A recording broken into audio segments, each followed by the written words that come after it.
Hello and welcome to today's video. This time I've chosen an article with the title Record-Breaking Ocean Warmth Signals Climate Crisis.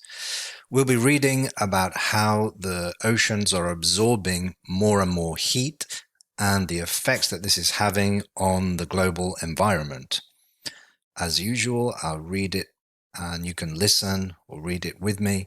And also we'll be talking about some of the interesting vocabulary that we find. So let's begin with the first paragraph. The world's oceans have absorbed more heat in 2023 than in any other year on record, according to a new study published in the journal Nature Climate Change. The researchers estimate that the oceans have taken up about 27 zetajoules of heat energy, equivalent to the energy released by 1.8 billion atomic bombs. The study, led by Dr. Li Jingcheng from the Chinese Academy of Sciences, used data from more than 3,800 floats, which measure ocean temperature and salinity at different depths.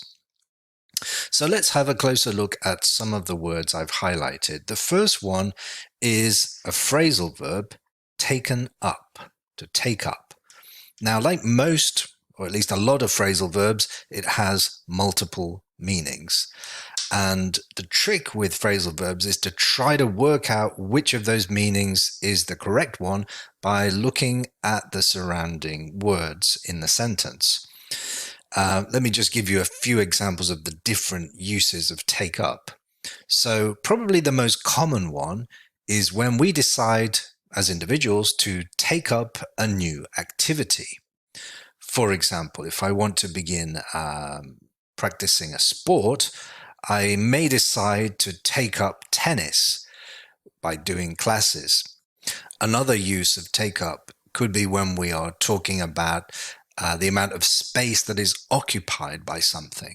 For example, perhaps in my living room, I could say the sofa takes up the majority of the space. It occupies most of the room. And a third example could be when you decide to accept a challenge or an offer. Perhaps somebody has offered me the chance to work in another country, get a new job. So I could take up that offer if I accept it. But as we see from the context here, none of those definitions fits here. So we have to look for a further meaning, another meaning. And the clue really is in this word up here, absorbed. It's talking about the oceans absorbing more heat. And really, this is just a repetition of the same concept, but with a different word. So we can see here that we're talking about taking up heat energy. The oceans have taken up heat energy. So really, it's a synonym, we can tell, of absorb. So let's move on to the second word in this paragraph, which is float. Now, you may be familiar with this word as a verb. When something is in a liquid, for example, if you drop a piece of wood in water, it will float. It will be suspended in the water. If you go swimming and you lie back on your back, you will float also. Some objects float, some, however, sink. It depends on the density of the liquid and the density of the object. So in this case, however, we're not talking about a verb. We're using it as a noun here, as we talk about data being collected from 3,800 floats. So we see this is a noun. It's actually an object, which we can see in the picture over here on the left. These are the actual floats that were used to collect the data.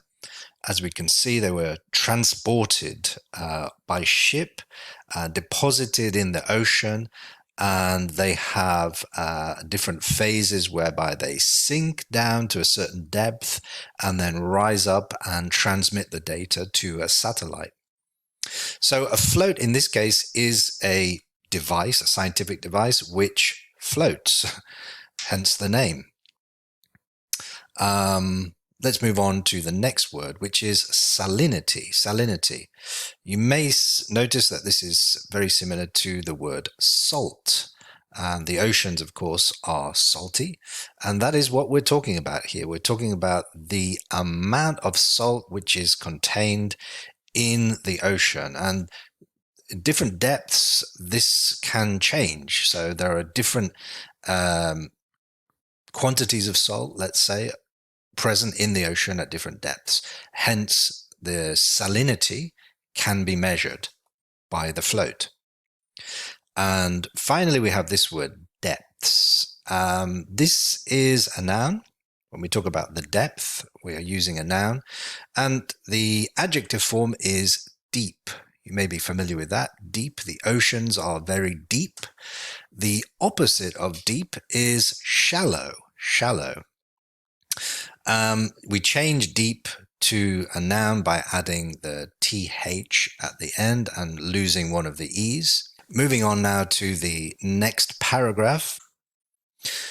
The ocean heat content is a key indicator of climate change, as the oceans absorb more than 90% of the excess heat trapped by greenhouse gases in the atmosphere.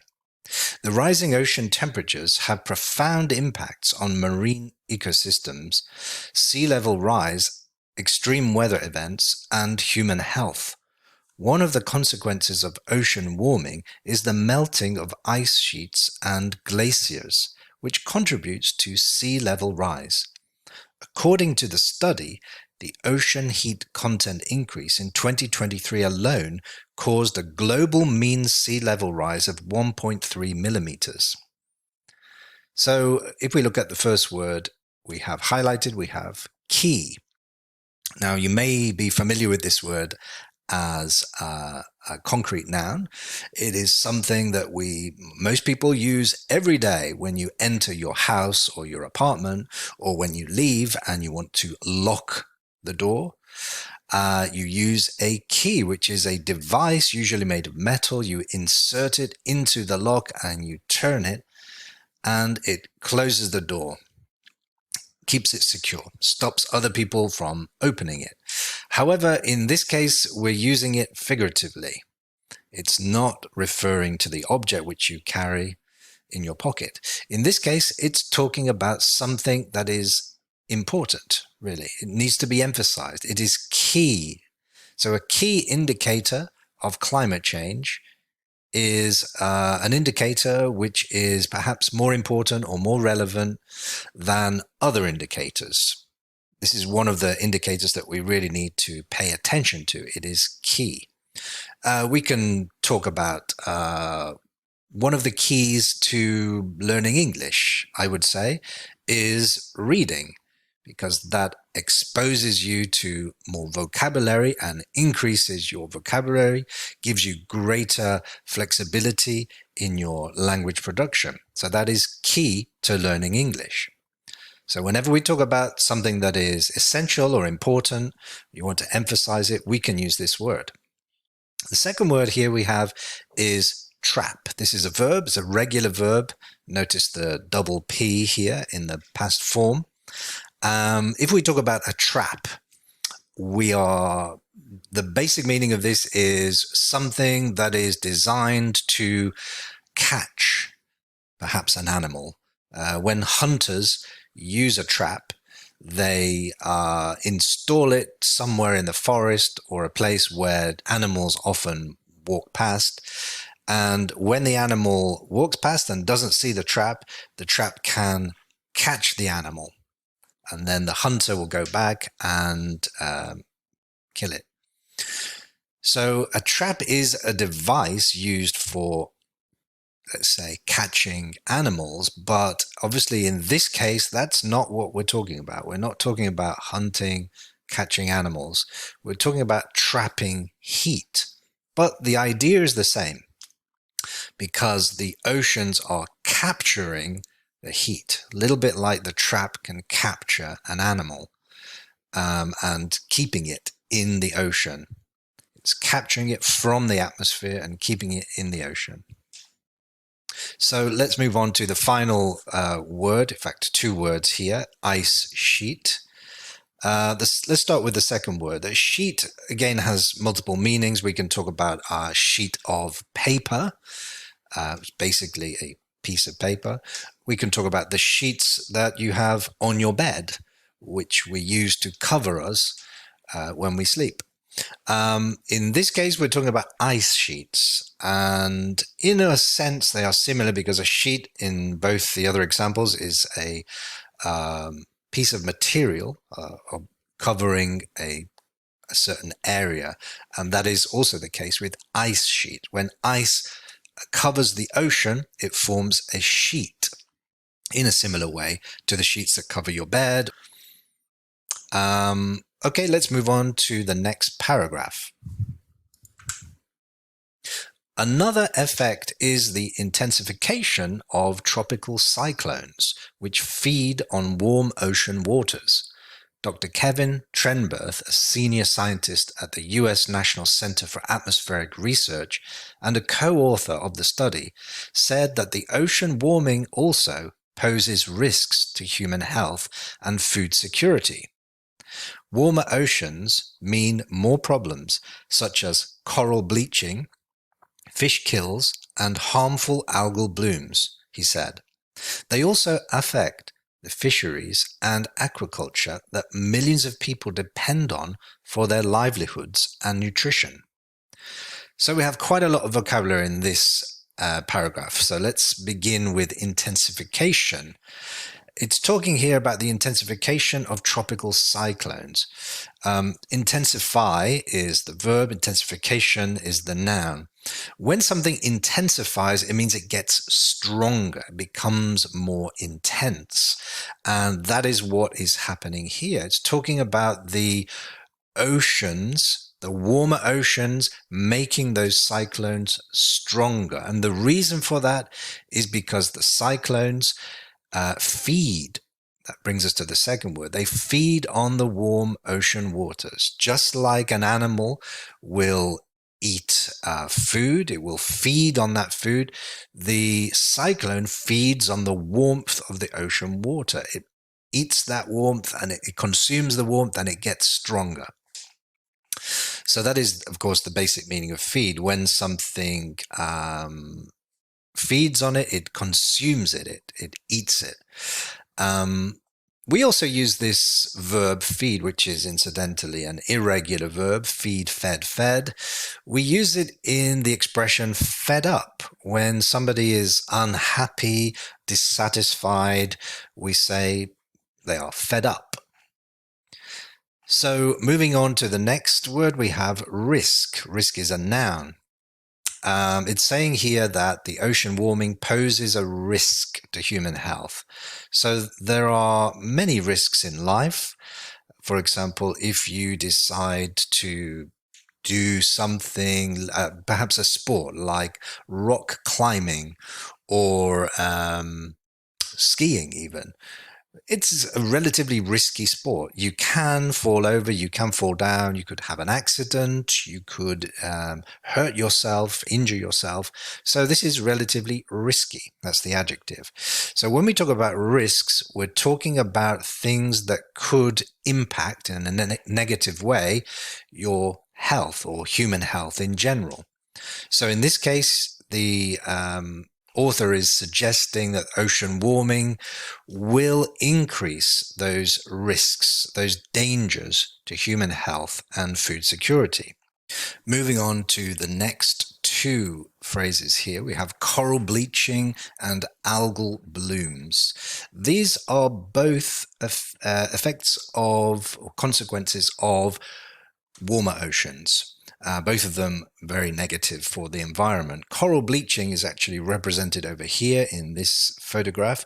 We can see the coral, which is a living organism, an animal. It's actually very sensitive to ocean temperature. So as the oceans warm, this coral dies and it turns white when it dies like this. Hence the use of the term bleaching. Because bleach, you may not know, but it is actually a chemical that is used to disinfect. But it also has the consequence of extracting or eliminating color. If you put your clothes in bleach, they will turn white. And that is what happens to the coral, which is why it's called coral bleaching. So the next word is also a negative consequence of ocean warming, algal blooms. These occur as a consequence of warmer oceans, but also chemicals that are released into the rivers and oceans can also cause them. Algae is an organism. It's a very simple plant, and it lives in water, and if the ocean's warm, then it makes algae grow faster, and hence the word bloom. Bloom is a word that is often used to describe plants that grow. When they bloom, they open their flowers and they grow intensively. And that's exactly what happens in an algal bloom. It multiplies out of control. It is dangerous to life in water because it absorbs the oxygen in order to grow, and therefore there's no oxygen left for animals or other life in the water. So this is obviously very negative for the environment. Finally, we have the word livelihood. Livelihood.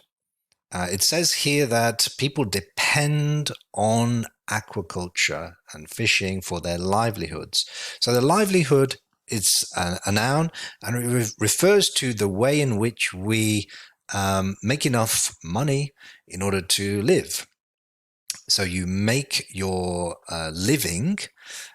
Some people make their living fishing, others farming, others work in offices or factories. There are many different ways to make a living.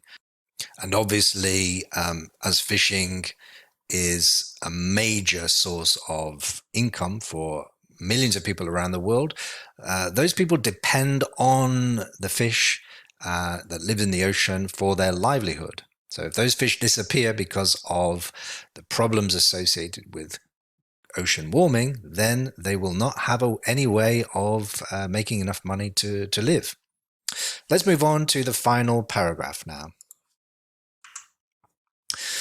The study warns that the ocean heat record is likely to be broken again in the near future as greenhouse gas emissions continue to rise. The researchers urge governments and individuals to take urgent actions to reduce emissions and limit global warming to 1.5 degrees Celsius above pre-industrial levels, as agreed in the Paris Agreement. We are running out of time to avoid catastrophic consequences of climate change, Dr. Cheng said. We need to act now to protect our blue planet and all life on it. So the first word we are going to look at here is record. Record is a noun. Actually, the stress here, the pronunciation changes slightly if we use it as a verb. Record becomes record. And if you record music, for example, that means you are storing that sound information. So that's really what recording is all about. It's about storing information. Governments record information and keep records on their citizens. For example, your health records is probably a good example. When you go to the doctor will consult your health record. He or she will have a look at your history, and which is recorded usually these days, of course, in digital format. But in the past, everything would have been written down with pen and paper. So those are records. And we also use this word in this case to talk about unprecedented events. So if we think about the superlatives, for example, the biggest animal in the world is a blue whale. Okay, there's no other animal that is bigger than that. So that is a record. The blue whale has the record as being the biggest animal in the world. Or we could talk about the fastest runner in the world. Now, Sometimes in the Olympics, when there is an athletics event, records are broken. That means somebody runs faster than ever before. So they have broken, we use this verb to break, we have broken the record. In this case, the ocean heat record is likely to be broken again in the near future. So we're going to have another highest ever level of heat in the ocean. So that brings us to the second word here in this paragraph, which is likely. Now, this is very similar to another word, which is probably. Probably is used to talk about, obviously, probability. So if we think about the weather, we try, or at least meteorologists try, to predict the weather, what's going to happen tomorrow or the next day or the day after.